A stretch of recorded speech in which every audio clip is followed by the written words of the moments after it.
All right, everyone. Thank you for tuning back into Psych Word. You are now on the couch with Rob Gerard. And on the line right now, we have UConn quarterback Tim Boyle. Tim, you there? Yes, sir. Thank you for having me. Haha. How you doing, Tim? Doing well. Thank you for having me. Oh, absolutely, absolutely. I mean, it's only right that we have, being that we are a Connecticut radio station, that we have UConn's quarterback during Super Bowl weekend. You know what I mean? Yes, sir. So we also have my co-host Denise on the line. Hey there, how are you? Doing well. How are you? Doing well. So, Tim, let me ask you, okay, DeflateGate, does it matter? Does the air pressure in a football matter? Not as much as everyone thinks it does.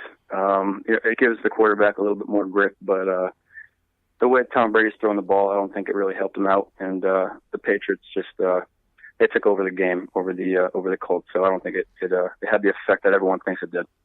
Now, are you a Patriot fan? I am a Patriots fan. Yep, born and raised. Oh, see, I'm a Giants fan. I'm from the lower part of Connecticut, man. I cannot stand the Patriots. You went to the dark side.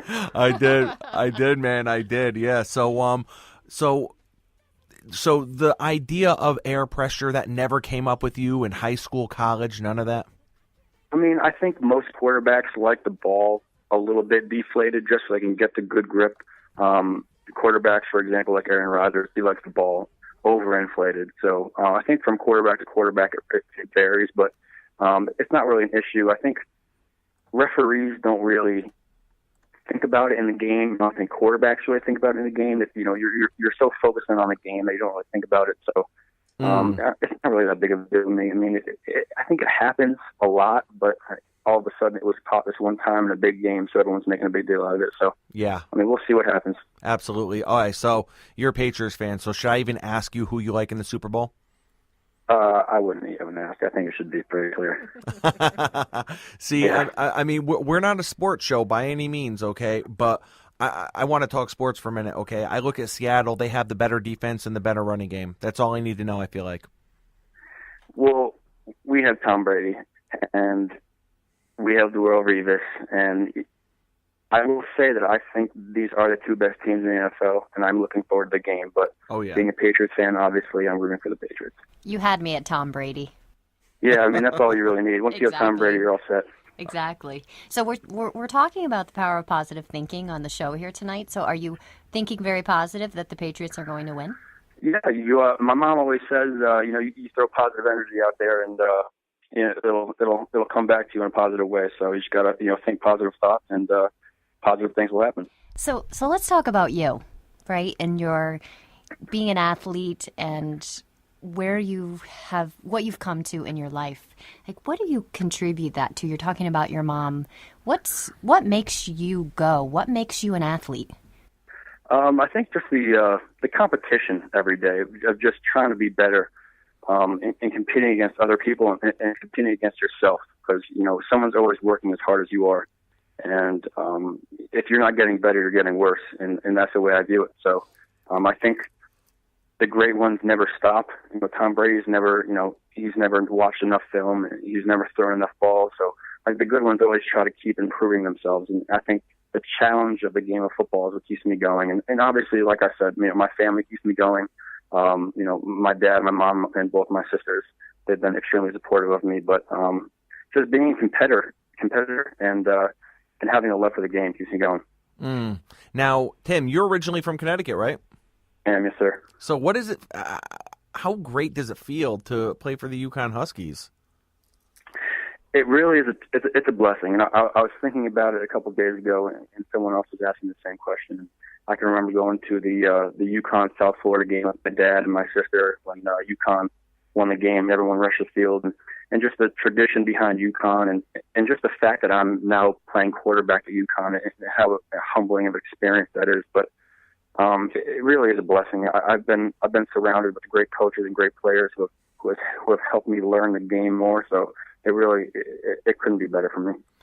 Definitely. Now, speaking of humbling, the Huskies football team, what are you looking forward to this year? Because let's be honest, last year, man, as a team, it just, it wasn't the best season. So what are you looking forward to this season? What are you trying to do as an individual and as a team to ensure that you have a better season this year?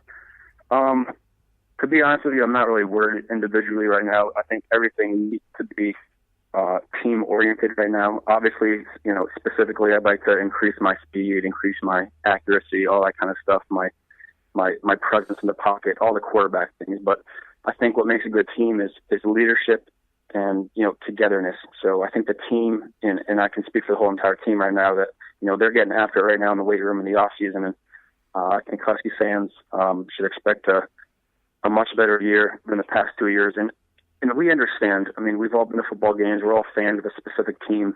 And if your team is losing, it gets frustrating. And we understand that. And we're trying to do it for the fans and do it for ourselves. So I think we're going to be a completely different team with our second year under Coach Diaco. He's still improvising and he's still changing things to improve our team and us individually. So the sky's the limit for us right now, and we're going nowhere but up right now. What's your favorite, or I should say, what's your best experience during training? Like, is there anything specific that you just love about training season?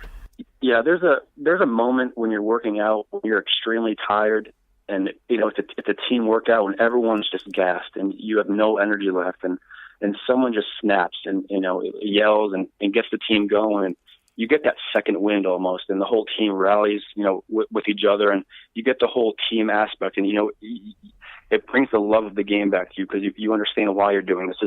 This isn't an individual sport. This is a team sport. So that moment when you're working out and everyone's exhausted and tired, and we all rally next to each other, that's the important part about the offseason. I think that's what every football player loves. Beautiful.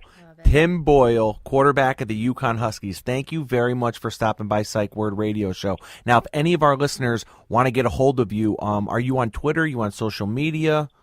I am on Twitter. I'm on Instagram, but I think the easiest way would probably be Twitter. What was that? The easiest way would probably be Twitter. Easiest is Twitter? Okay, what's your Twitter handle? It's T_Boyle_14. Beautiful, beautiful. Tim Boyle, quarterback of the Uconn Huskies, thank you very much for stopping by Psych Word Radio Show. I know I can speak for myself when I say we're really looking forward to seeing what the Huskies could do next season. Thank you very much. Go UConn. Yes, ma'am. Thank you very much. Thanks for having me on the show, guys. All right, thank you.